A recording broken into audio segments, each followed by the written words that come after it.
Good day guys. So, ayan, nandito tayo ulit kay Cherry Tiggo 5X Pro Comfort natin. So, a little bit of review and update ulit tayo regarding kay Tiggo 5X Pro.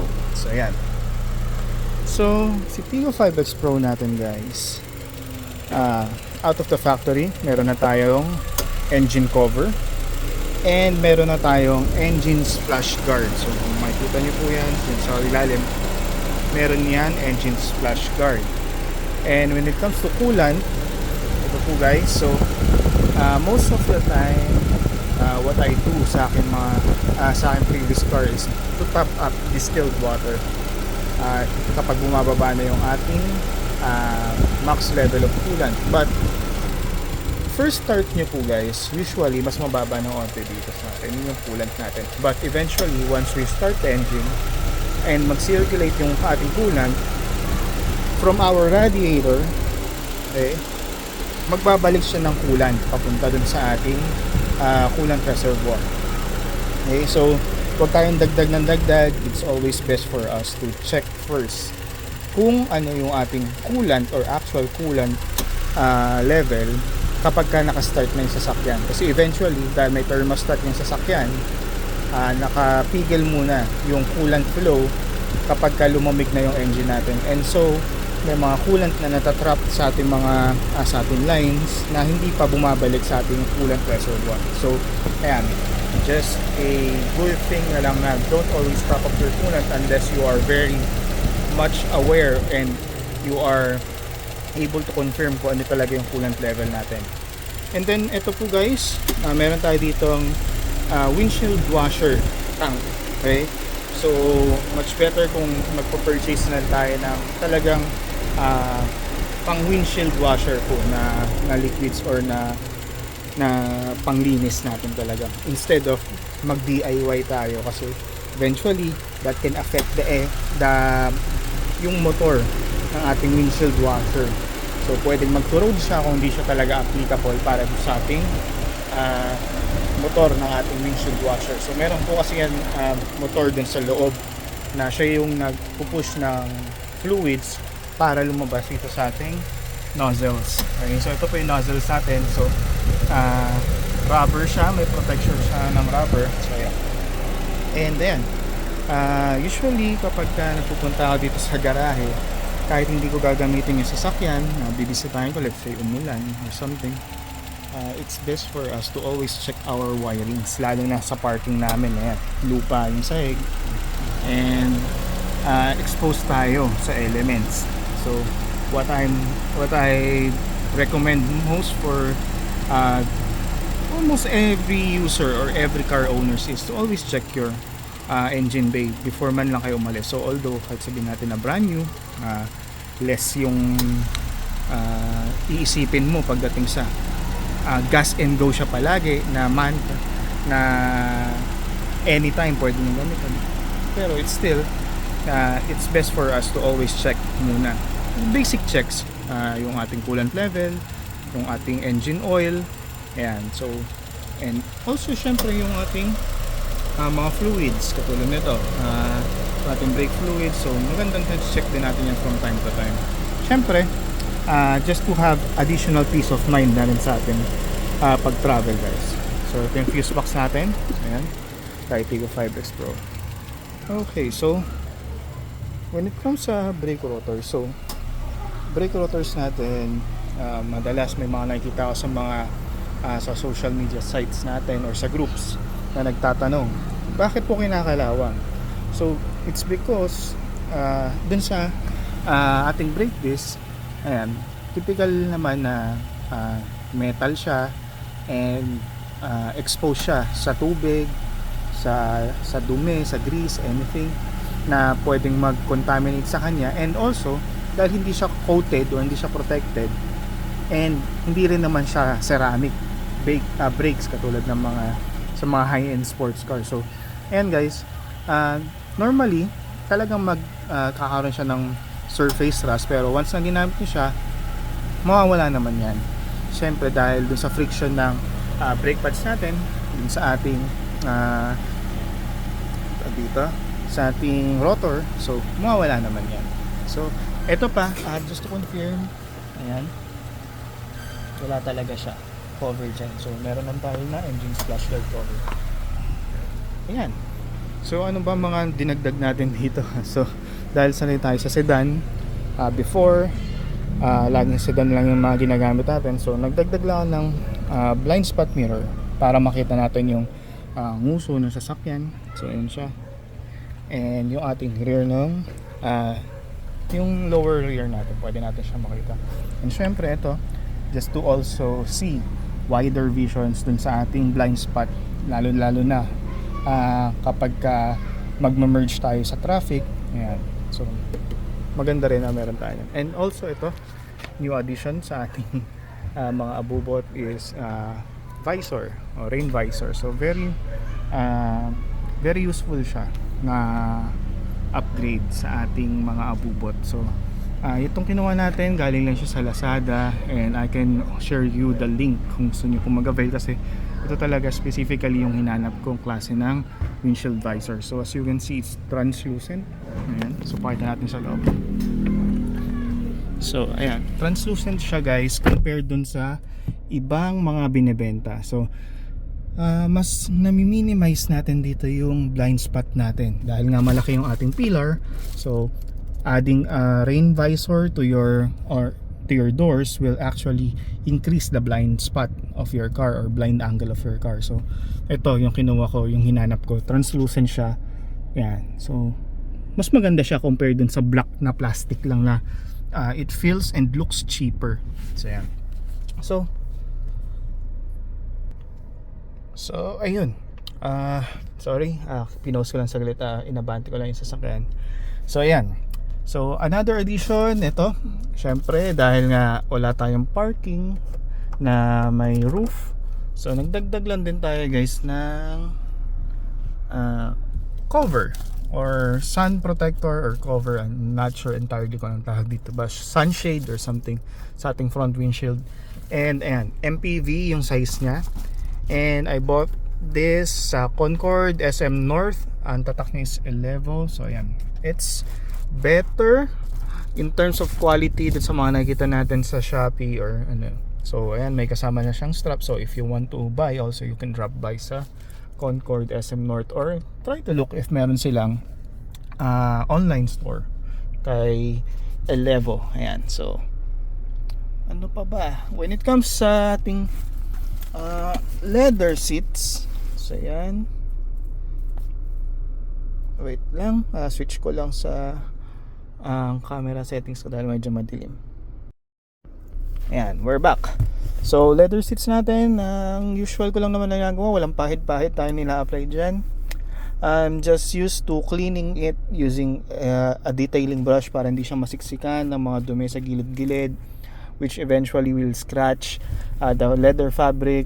So yun lang, ingatan lang natin. Kaya din tayo bumili ng sunshade para syempre yung init, dahil wala tayong covered parking, yung init ng araw kahit pa paano mabawasan and hindi siya matransfer sa mga soft materials or leather materials ng ating interior. So yan, what else? So regarding tayo sa ating cruise control, ayan, so discuss natin more detailed yung cruise control. So hindi siya adaptive cruise control, and I will teach you how to use yung ating cruise control. So when you press this button, okay, makikita nyo magkakaroon siya ng blinking green icon. So that is the indicator that your cruise control is on standby mode. Okay, so when I say standby mode, kahit naka-on yan, hindi pa mag-activate yung cruise control natin. Okay, and ayun, discuss na natin. Usually 2.3 bars or around 33 PSI ang recommended usually sa ating sasakyan, but it can go around 32 to 36 I believe. Ayan. So ito, balik tayo kay cruise control. So ito yung mga buttons lang natin. So this is to actually enable and disable standby mode ni cruise control, and this one, okay, ito, enable, disable. This one is our buttons to set our cruise control.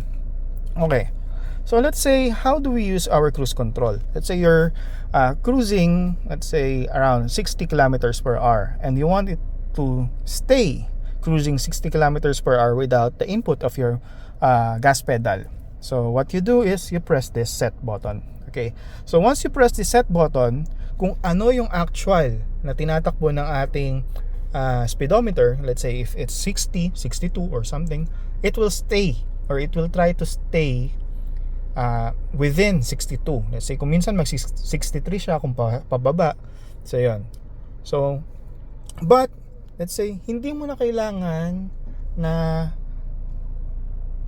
patayin yung cruise control, then pupunta ka na 70 kilometers per hour, then set ulit, so ulitin mo yung process. Hindi na kailangan yun, guys. So what you only need to do is press this plus button.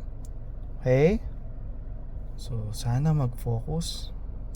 Ayan, is to press this plus button to increase your speed by 1 or 2 kilometers per hour, or press this minus button for you to decrease your cruise control speed.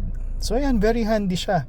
So hindi nyo na kailangan ulitin yung buong process of enabling and setting your cruise control speed.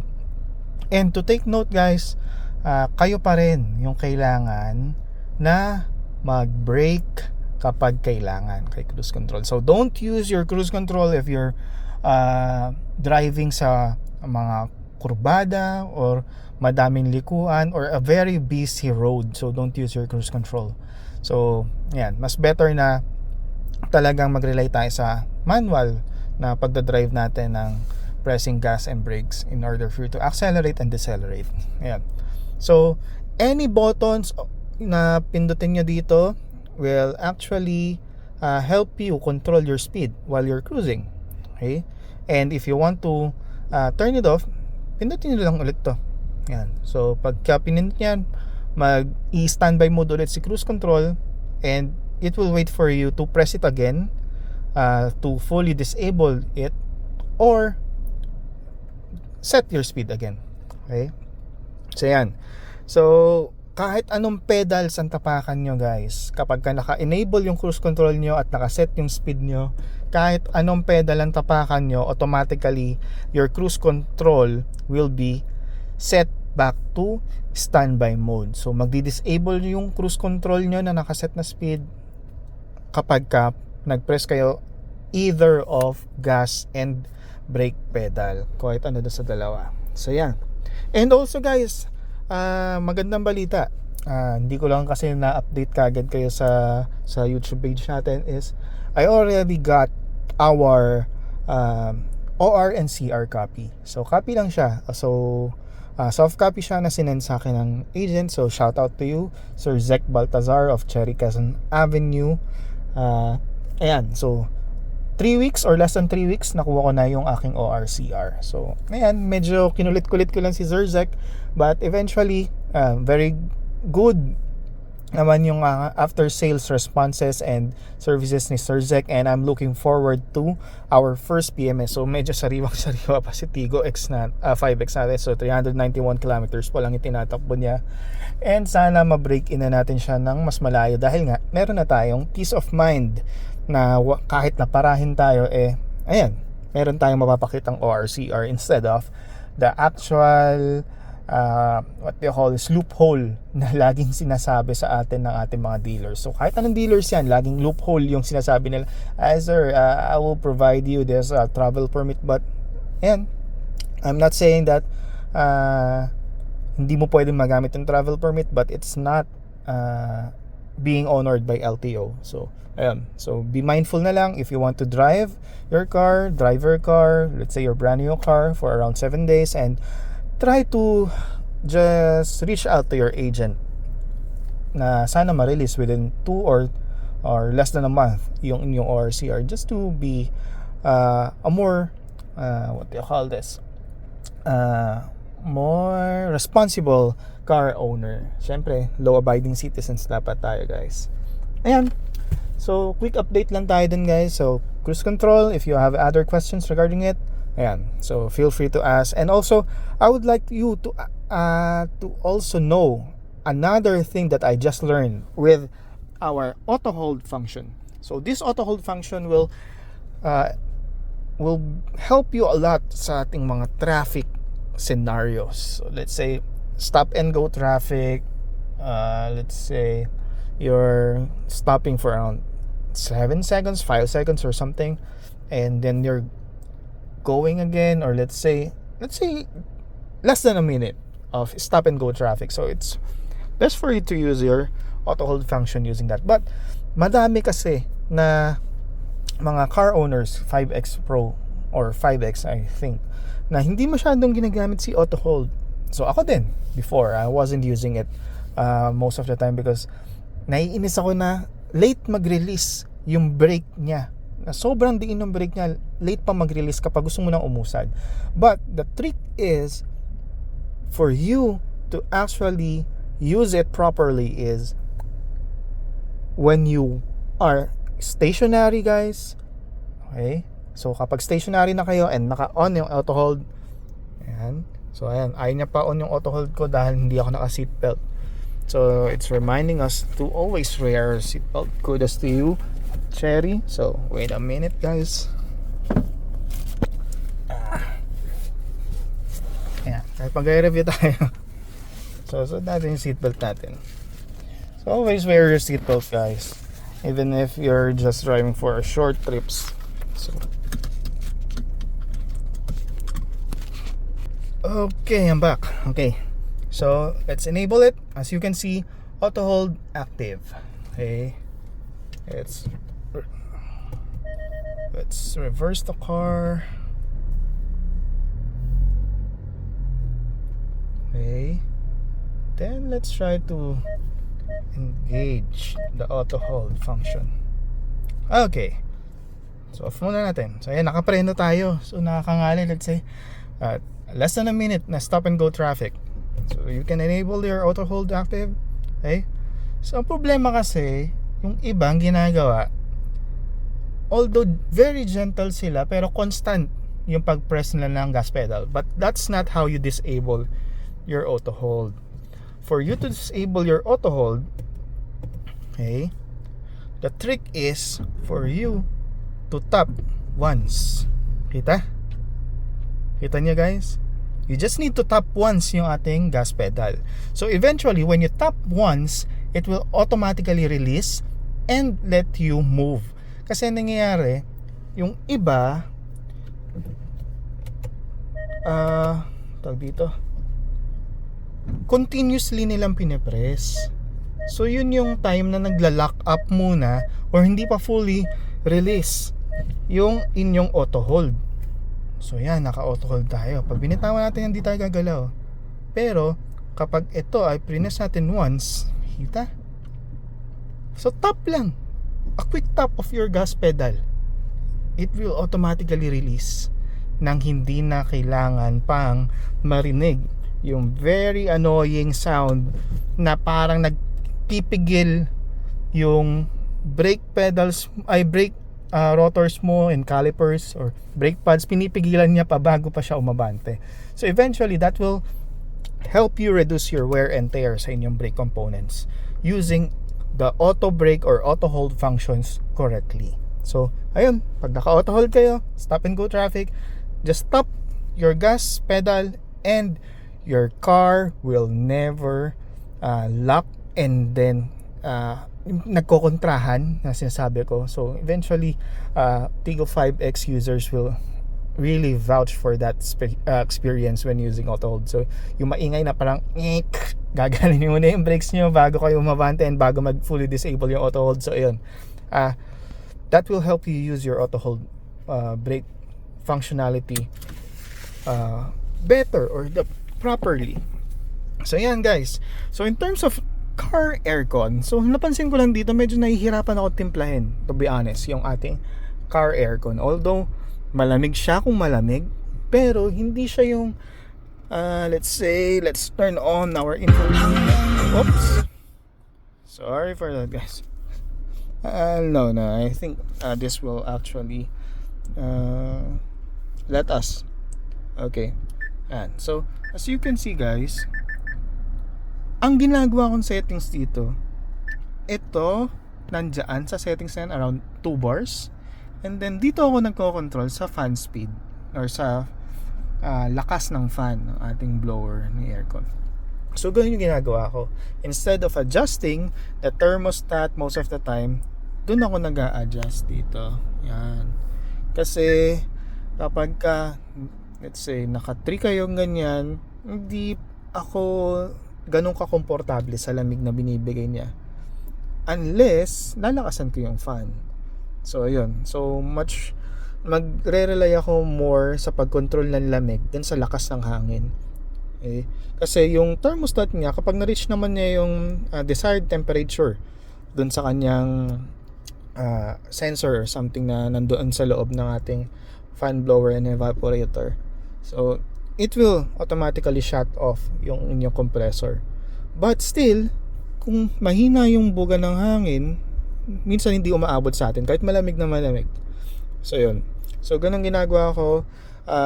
Not sure sa iba, but eventually by doing the best or applying the best settings for your climate control or your aircon will eventually save you more fuel when you drive, because syempre a compressor will always adds additional engine load sa inyong sasakyan, and syempre mas mabigat yung engine load niya, mas madaming fuel yung kailangan natin in order for our car to run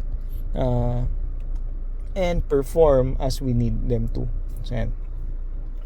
So ayun, so very happy with Cherry Tiggo 5X Pro. Ayan. And looking forward for more updates, lalong-lalo na pagdating natin ng first PMS natin or first 10,000 kilometers, whichever comes first. So yun. What else?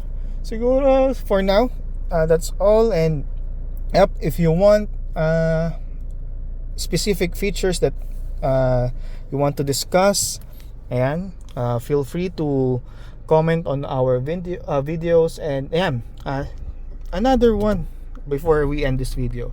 Ano daw ba itsura when we're trying to reverse our car or our Tiggo 5X Pro? So ayan, pakita natin. So clear naman siya. So malinaw naman siya, and yung ating dynamic parking lines, very helpful siya, guys.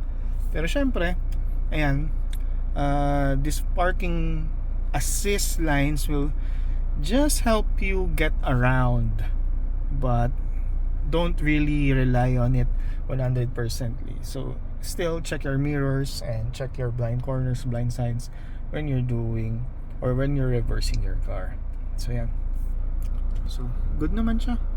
Kahit gabi yan, guys, nagamit na namin maski gabi, and malinaw naman siya. Ayan. So that's all for today's video, guys, and yep, looking forward for more video reviews. Just drop by a comment if you have anything that you would like to ask regarding this unit. So yan, always drive safe, and God bless you guys. So thank you, and bye bye.